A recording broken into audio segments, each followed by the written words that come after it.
chapter number 30 is where we left off. And if you remember, we're studying in the Old Testament. We're studying the patriarchs of the faith. How, how we end up getting the Bible, and the men who wrote the Bible, and the Hebrew people that were formed that brought us the Bible. So the first person we studied about was the man Abraham, that was full of faith.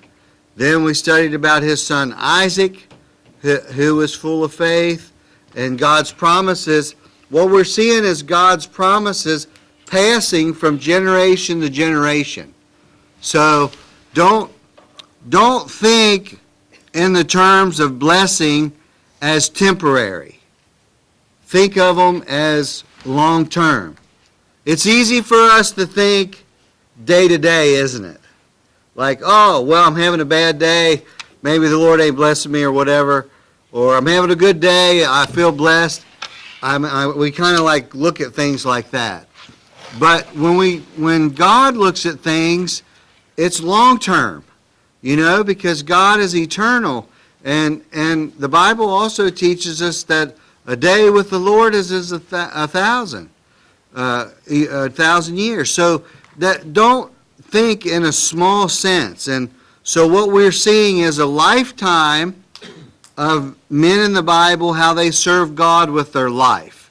And then when it was time for them to die and move on, that blessing, God was speaking directly to this gentleman because of his faith. Well, when that guy passed on, God began speaking to his son. And when that guy passed on, God began speaking to his son.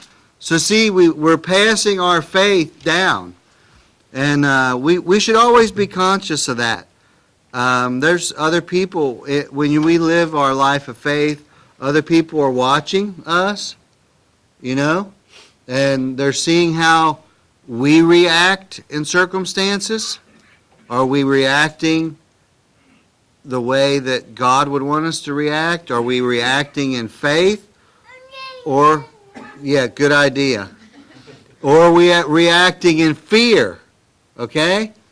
Because if we're living in faith, fear may be present, but we continue to trust the outcome to be for God, right?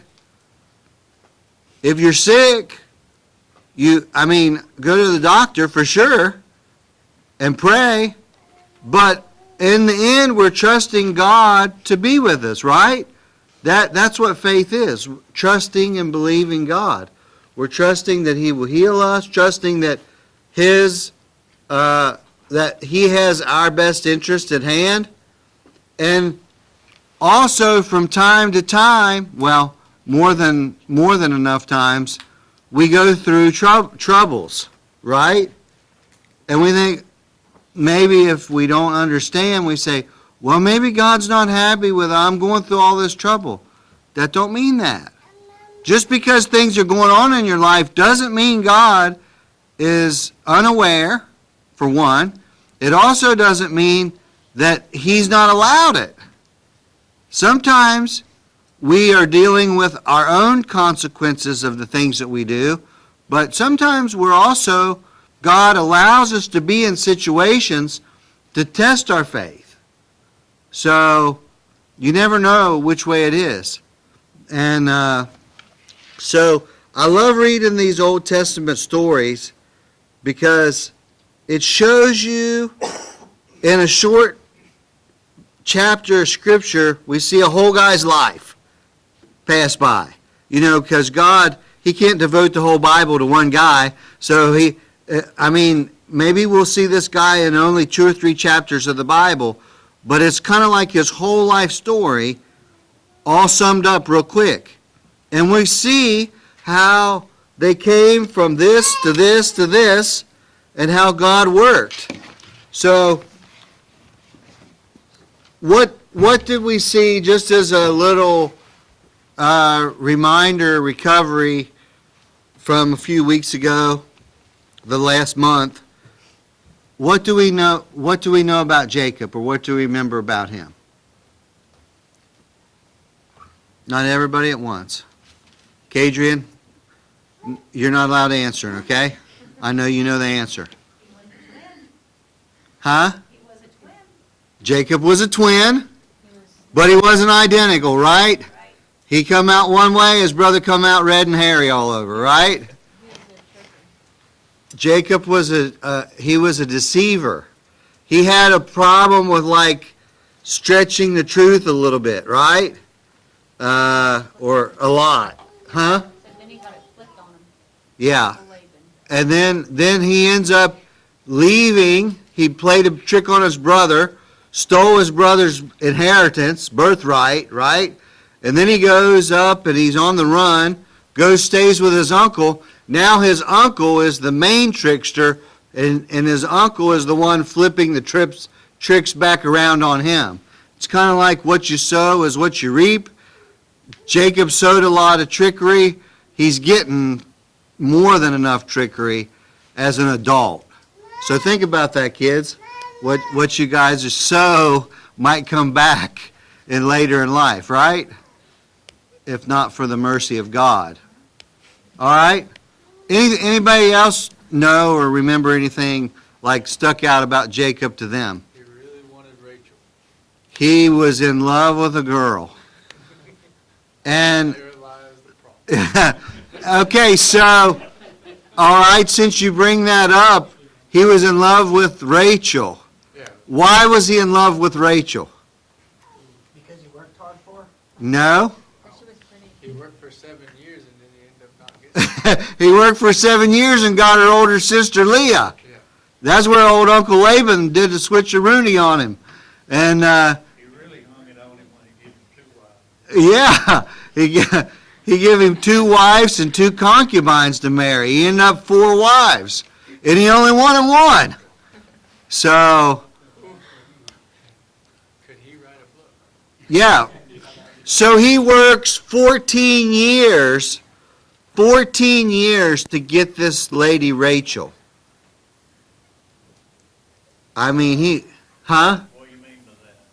Well, he worked 7 years and thought he was going to get her, and he got Leah. Then he worked another 7 years to actually get her. So it took him a long time to get her. Well, maybe marry her. Yeah, I don't agree with that. He got Leah right off the bat. yeah, A week later, Rachel become his wife. It just took him 7 years to pay for it. right. So she was his wife from the time that Leah was within a week. Okay, That makes sense? yeah, He didn't have to work another 7 years before she became his wife. But he still had to work. yeah, but he still had to pay for her. He's just in debt. Well, he was in debt for 7 years trying to pay for it. Yeah. We're all in that situation that are married. Going down. Paying the dowry. Yeah. Yeah, he wasn't paying for her. Well, it's kind of the same deal. Yeah, what's the difference there? Cal said it's like buying a car. Yeah, Drives off the lot right then, but you ain't got to pay for it. right. Yeah, he was on the 72-month plan, right? Or 7-year plan. Long time in paying. Okay.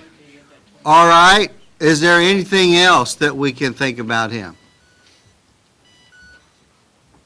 I think it's important to know that God was with him throughout that time. That is the key. Although things were happening to him, he was getting deceived and all this stuff was going on in his life, kind of crazy stuff, right? Kind of chaos like in our lives. God was with him every step of the way. Right? Because when he left his home, he had made a vow to God and asked God to be with him and asked God to take care of him. Because this was the first time he had ever been alone. And he's out in the wilderness. One night, his first night alone, he has a dream of an angel coming up and down a ladder from heaven. And he said, this is none other than God's house. And made a vow to God at that time. Goes up, he's serving God watching God work. He's developing his relationship with God. So anything else you guys can think about Jacob? Anybody know? Think about anything? Fallen angel, God is your work. Later. Oh. He's talking about just last Wednesday, right? Any, It's gonna get us in a rabbit hole. you guys got any other things that you think about Jacob? When he was saved, Huh? when was he saved? You have to ask him. I don't know. Was it by the process of osmosis? No, I think he got saved when he made a vow to God. That would be my thought. I don't think he was saved until that night, Yeah, when he come face to face with God. yeah, And just like every one of us, we're not saved until we come face to face with God. yep. When you make a decision for the Lord. Yeah, amen. And he made that decision that night. Right there, but he didn't do so well after that. Yeah. A lot of us don't either. Right, yeah. Yeah, just because you make a decision for God doesn't mean it's going to be an easy road ahead, right? So any other thoughts? Well, God blessed him. He ended up having 11 children, right? In a small amount of time. All right, well, let's get into the Bible study. Genesis chapter number 30, verse number 25.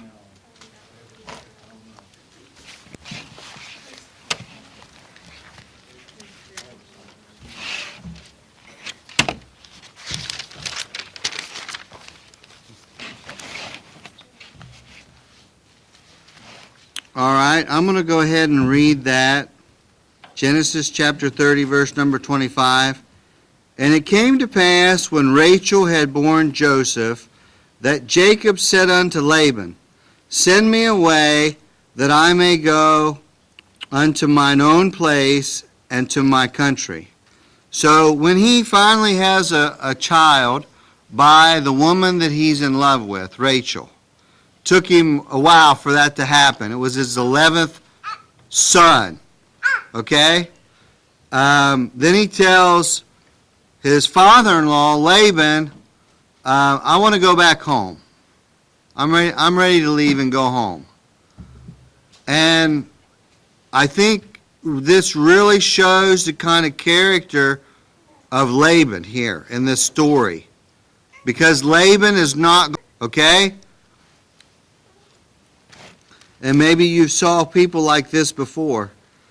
So he asked to be able to leave. Verse 26, Give me my wives and my children for whom I have served thee, and let me go. For thou knowest my service which I have done thee. Verse 27, And Laban said unto him, I pray thee, if I have found favor in thy eyes, tarry, for I have learned by experience that the Lord hath blessed me for thy sake. So Laban, he's realized, now, the job that Jacob's doing, why don't you read for us? Okay? John Connery voice. Yeah, wow, Jason, you're really classy on the way you read that.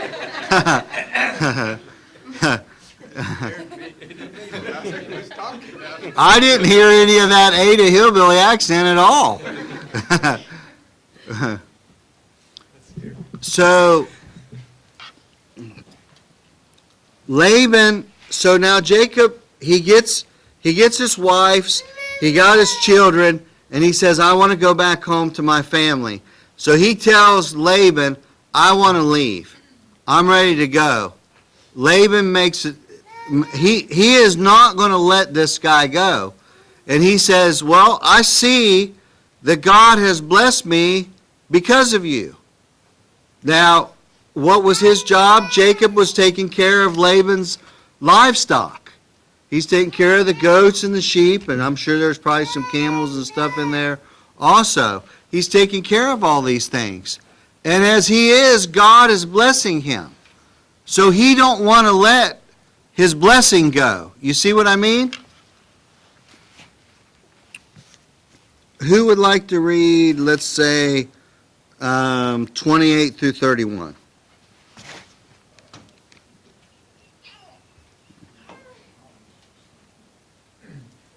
And he said, Appoint me thy wages, and I will give it. And he said unto them, Thou knowest how I have served thee, and how thy cattle was with me. For it was little for which was asked before I came, and now increased into the multitude, and the Lord hath blessed thee since my coming. And now when shall I provide for mine own house also? And he said, What shall I give thee? And Jacob said, Thou shalt give me not anything, if thou wilt not do this thing for me. I will again feed and keep thy flock. So now after these years of service, he served for the two wives. He's wanting to leave and go to his dad's. And Laban says, what can I give you to stay? He said, well, it's not, I don't want you to give me anything. I will work for what I get. Okay? And now he's going to tell him what he's going to work for. Who would like to read 32 through 36?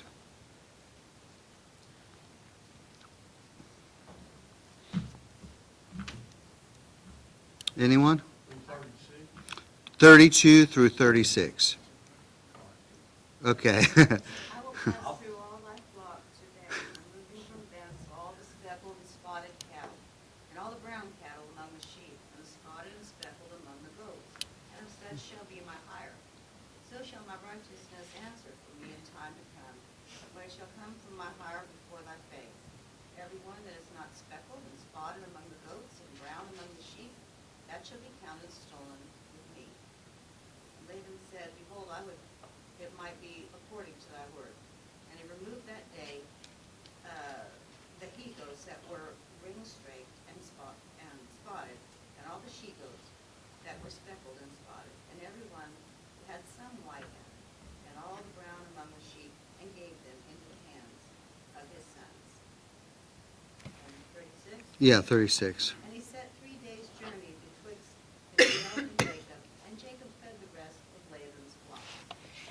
So it looks as though what he's asking for is the animals that have different colors, so that he can tell a difference between his livestock and Laban's livestock. He's like, okay, if you got an animal that's got spots on it, I'll take it. If there's an animal that's got like ring staked, I'll take it. If it's one that's got brown, I'll take it. So he gathers out of all this multitude of flock, all the multicolored. He says, okay, yours is all the pure looking animals. Mine are all the multicolored animals. And he takes them and they divide the flocks 3 days between both flocks.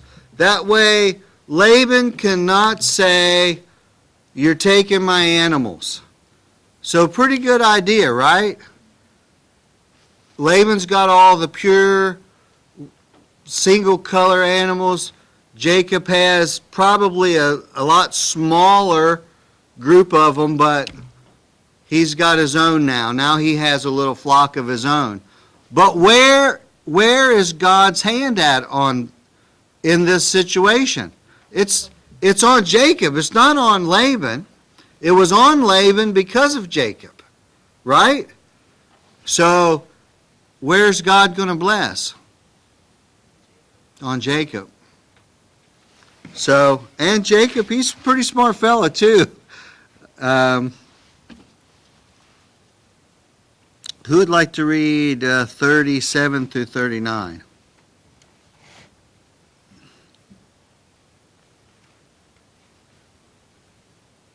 Jacob took him rods of green poplar, and of the hazel and the chestnut tree and fields, white streaks in them, and made the white appear which was in the rods.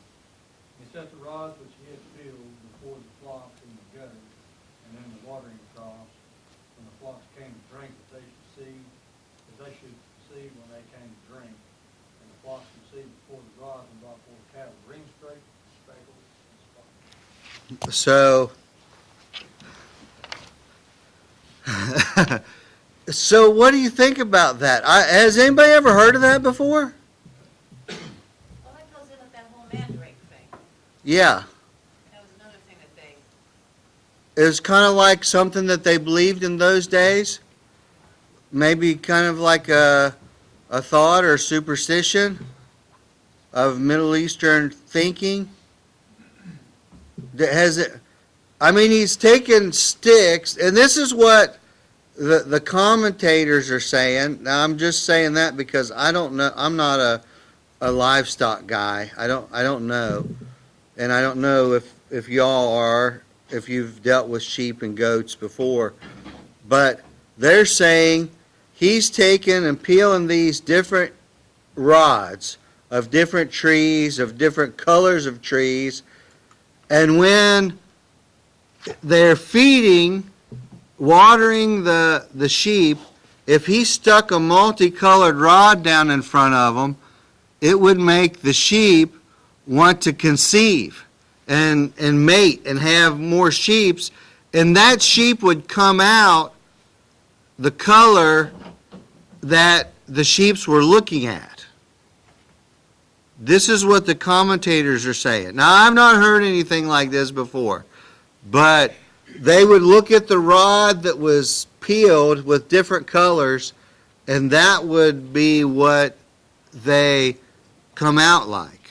Of course, those were the ones that he wanted them to come out like. Have you guys heard anything different than that? So what the commentators, is that what commentators say about it? Yes. Yeah, I've heard about it. It's hogwash. Okay. Did you try? Did you try it? No, but Yeah, I know. thought it did, but it was God working.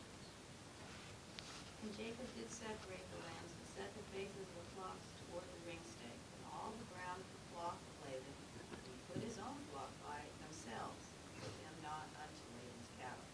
It came to pass, whensoever the stronger cattle did conceive, that Jacob laid the rods before the eyes of the cattle in the gutters, and they might conceive among the rods. But when the cattle were feeble, he put them not in. So the feeble were Laban's, and the stronger Jacob's. And the man increased exceedingly, and had much cattle, and maidservants, men servants, camels, and asses. So Jacob had a system, didn't he?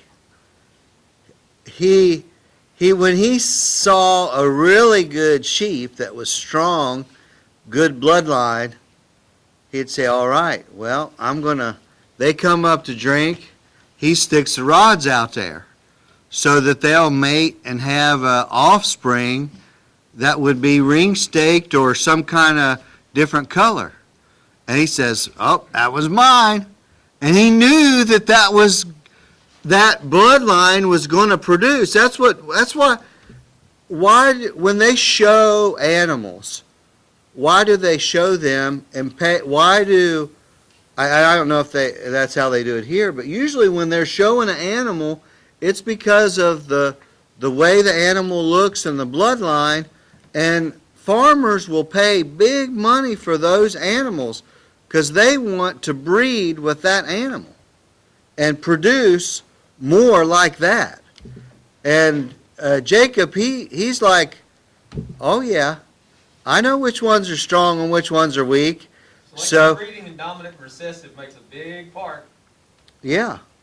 So Jacob had it figured out, didn't he? And so the stronger animals were becoming ring-staked and spotted and colorful, and everyone that comes out that's born like that, he's grabbing and sticking in his flock. And then now all of a sudden we see, because of the stronger bloodline and the Jacob's, and because of God's blessing, Jacob's flock's growing. And now Laban's flock is diminishing. Okay? But what is it really? As Jerry just said.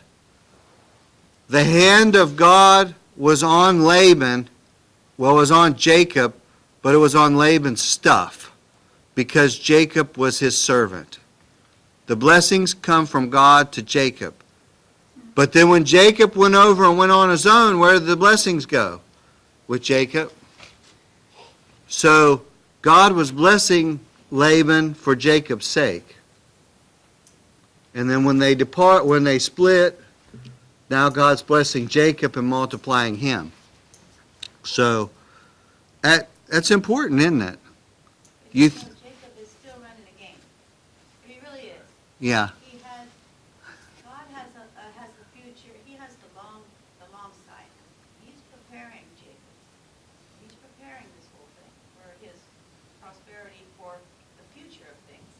But Jacob, he's back to the deceiving again. yeah. He's back to taking advantage again. You know, it's kind of ironic, isn't it, that we think sometimes we know exactly what's going on. That's why, I guess, we're warned not to look for signs, not to go by signs, because the Lord's will is so much greater than we can sometimes understand. For sure. Anyone else have any thoughts? But it bothers me that he just never, well, not never, he will, Yeah, but to this point, he's still not depending on God yeah. in his own mind. Yeah, it's a struggle. And we're similar, aren't we? We think we depend on God, then we falter. Then we come back, we try to depend on him more, you know. Anybody have any thoughts or questions? I hate to speak up again because I've already said this, trying not to. But I just think it's so neat that, as a Christian person in the workplace, we're a blessing. Yes. We are a true blessing to our employers. And, Yeah. I've seen, over the years, I've seen that play out with different ones that have worked and are believers, followers of the Lord. They bless the place that they are employed. No doubt. No doubt. Yep. And Laban knows that. Laban knows that since Jacob got to his place, things been getting better for his income. And now Jacob wants to leave, and he's like, we can't let this happen. God's blessing me. Laban knows that. God's blessing me because of this guy. And Laban is not willing to let him go. I'm going to read, for time's sake, I'm going to read a little bit. In verse 31. So now, as Jacob's growing, and his family's growing, his flocks are growing, his wealth is growing, his servants are growing, okay? It says in verse 30, or chapter 31, verse 1, and he heard the words of Laban's sons, saying, Jacob hath taken away all that was our father's, and of that which our fathers hath he gotten all this glory. So now Laban's sons are talking bad about Jacob. It's like he's taking all of our dad's stuff. Okay? What they're not realizing is their dad got the stuff because of Jacob in the first place.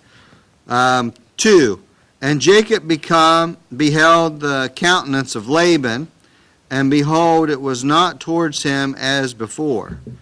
Verse number 3, and the Lord said unto Jacob, return unto the land of thy fathers, and to thy kindreds, and I will be with thee. Now, God realizes that Laban and his sons are envious of Jacob now and not happy. And God says, okay, you've spent enough time in Padan Aram. It's time to go home. So God tells him to go home. So I think that will be a good stopping point for us. Anybody have any questions or thoughts?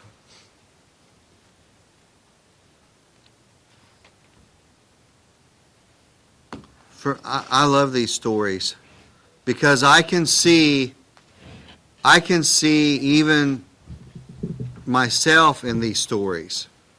I always take things like this and I look back into my life, you know, even like for instance, as a young believer, I started working with a fella, and I realized, wow, when I started working with this guy, God began to bless his business, and I'm thinking, wow, and then I decided, you know, I don't want to work here anymore. I'm going to leave. Well, then this guy, he begins to do these things to me, like trying to trick me into staying and doing this stuff, and I'm like, you know, and I could see, I felt like Jacob's feeling here, I felt trapped, that I could not, you know, no matter what I did, this guy was not allowing me to depart. And because he was seeing that God's hand was upon me. And then, as you guys see, God's hand's still upon me, and I thank God for that. But I look at the Bible, and I think, okay, God was with Jacob, and he's not a respecter of persons. God will also treat me well, you know? And I put myself, I can imagine myself being in these stories in the Bible and how God would deal with me in a certain circumstance. And we're no different. You guys can think of the same thing. If God's treating Jacob because he made a vow to him, he'll treat you the same way too, you know? And God's hand of blessing can be upon you like it was upon Jacob. So, any thoughts or questions before we dismiss? Got real quiet. I guess everybody's all ready then. Brother Matt, would you dismiss us with a prayer? Dear Heavenly Father, thank you for this opportunity to be here this evening. Father, please help us apply this word to our lives. Please just study better our service to you. Father, please ask that you be with those prayer requests that we mentioned earlier. Please restore their health and give them guidance. Father, thank you for the visitors we had this evening. Please bring us back safely this Sunday. I ask all these things in your Son's name. Amen.